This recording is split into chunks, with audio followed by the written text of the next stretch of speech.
c'est Guillaume, bienvenue dans cette web chronique numéro 3. Certains me connaissent déjà pour mes travaux sur internet, d'autres me découvrent. J'espère que les deux premières web chroniques vous ont plu. J'aimerais commencer par le premier sujet qui est l'e-book. Donc l'e-book est un livre électronique tout simplement. Aux États-Unis, la plupart des ventes se font via Amazon et ça représente moins de 3% du marché du livre. Le premier vendeur en France d'e-book est mobipocket.com, qui est une filiale d'Amazon depuis avril 2005. Et à la base, un e-book est une version électronique d'un livre imprimé. Pourtant, je crois que cette définition va changer, car aujourd'hui, et je suis bien placé pour en parler puisque j'ai déjà plusieurs e-books disponibles sur Internet, on voit aussi des e-books qui ne sont pas des versions électroniques de livres imprimés, mais des versions électroniques à part entière. Donc pourquoi ai-je décidé de parler des e-books aujourd'hui? Tout simplement parce que j'ai fait une émission de radio le 2 mars 2010 et une auditrice qui écrit des livres m'a interrogé là-dessus et donc je lui ai répondu. Donc je pense vraiment que l'e-book est quelque chose qui va vraiment évoluer dans le futur. Donc quels sont les avantages? Déjà, c'est rapidement disponible. Quand vous l'écrivez, vous pouvez le mettre directement en ligne, il n'y a pas besoin de l'imprimer, de le mettre dans des librairies, etc. Ensuite, ça ne prend pas de place, contrairement à un livre normal. C'est beaucoup moins cher qu'un livre papier, entre guillemets, je dirais 3 à 4 fois moins cher qu'un livre classique. On n'a pas besoin de le racheter si on l'efface par erreur. Donc on peut par exemple le mettre sur un support de backup au cas où on a peur de le perdre, etc. Et puis on peut le lire, on peut le transporter sur sa clé USB, tout ça. Pas besoin de se déplacer pour l'obtenir, ça c'est un gros avantage. C'est livré rapidement et bien sûr c'est moins coûteux pour l'auteur. Voilà, donc ça c'était le sujet numéro 1. Passons tout de suite au deuxième sujet. Alors je voulais parler des whistleblowers. Alors qu'est-ce que c'est qu'un whistleblower? On pourrait traduire ça en français par dénonciateur. C'est une personne qui révèle une inquiétude concernant une injustice se produisant dans une organisation, en général voilà, une personne qui fait partie de cette organisation.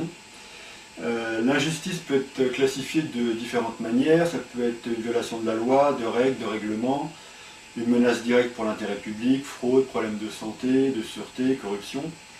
Les whistleblowers peuvent parler intérieurement, par exemple à d'autres personnes dans l'organisation accusée, ou extérieurement, à des régulateurs, à des organismes chargés de faire appliquer la loi, aux médias ou aux groupes concernés par les problèmes. Les whistleblowers font face fréquemment à des représailles de la part de l'organisation ou du groupe qu'ils ont accusé, ou d'organismes en relation. Parfois aussi tout simplement en vertu de la loi. Alors le terme vient d'une pratique des policiers anglais qui soufflent, to blow en anglais, leur information lorsqu'un crime a été commis, ce qui alerte les autres policiers et le grand public du danger. Ils sont souvent vus comme des martyrs, donc je parle des whistleblowers bien sûr, ils sont souvent vus comme des martyrs de l'intérêt public, poursuivant la gloire personnelle et la renommée. Le fait de mener des actions dans le but d'éliminer un whistleblower d'une organisation s'appelle le mobbing. Dans la web chronique 4, je donnerai une liste de whistleblowers célèbres. Alors pourquoi je parle des whistleblowers aujourd'hui? Tout simplement parce que c'est un terme qui revient dans les rapports WebBot, et puis j'ai l'impression que c'est de plus en plus utilisé aux États-Unis, etc. En France, on n'en entend pas beaucoup parler, même le mot dénonciateur, etc. C'est pas un phénomène qui a vraiment de l'ampleur. On a des gens bien sûr qui parlent des problèmes, mais vraiment whistleblower c'est le gros dénonciateur d'un problème, etc. Celui qui va parler d'une vérité cachée. Donc c'est pour ça que je voulais en parler brièvement. Troisième sujet, alors je voulais parler de la web chronique. Pourquoi la web chronique? Tout simplement parce que je suis en train d'en faire une. Qu'est-ce qu'une web chronique? Donc c'est une chronique qu'on va diffuser sur internet, de web chronique, sur laquelle on va parler de différents sujets, comme je suis en train de le faire. Donc il ne faut pas confondre web chronique et chronique web. Web chronique, c'est vraiment quelque chose que vous filmez et que vous mettez sur internet pour parler de sujets divers. Une chronique web, c'est par exemple une chronique qui va parler d'internet. Donc c'est pas tout à fait la même chose. Alors la plus célèbre en France à l'heure actuelle, c'est le Rewind, qui est une web chronique publiée sur 20minutes.fr et Dailymotion. Elle est animée par Cyprien et elle existe depuis janvier 2009. Alors Cyprien, si tu m'écoutes, peut-être on pourrait faire une web chronique ensemble, voilà, je lance l'appel. Et puis sinon, j'ai remarqué aussi qu'il y avait une autre web chronique qui s'appelle Quoi de neuf, qui est faite par Kevin. À mon avis, bien sûr, il va y en avoir d'autres qui vont venir petit à petit. Je pense que c'est un bon moyen pour la plupart des gens justement de s'exprimer sur des sujets qu'ils connaissent ou pour lesquels ils ont un intérêt.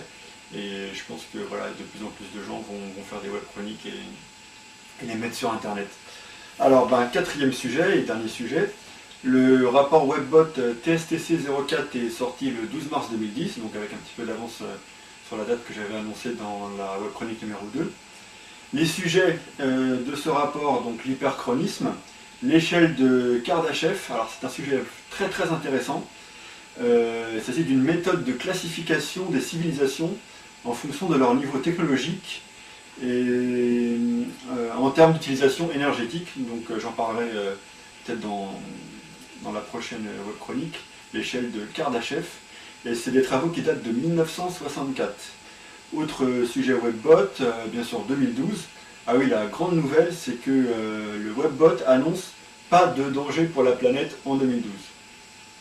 Également les marchés financiers, la planète Terre, les Illuminati, la population américaine, la population mondiale, le prochain point pivot, donc là c'est pour juillet 2010, la population du futur et l'espace. Voilà, j'espère que cette troisième web chronique vous a plu et à la prochaine. Au revoir.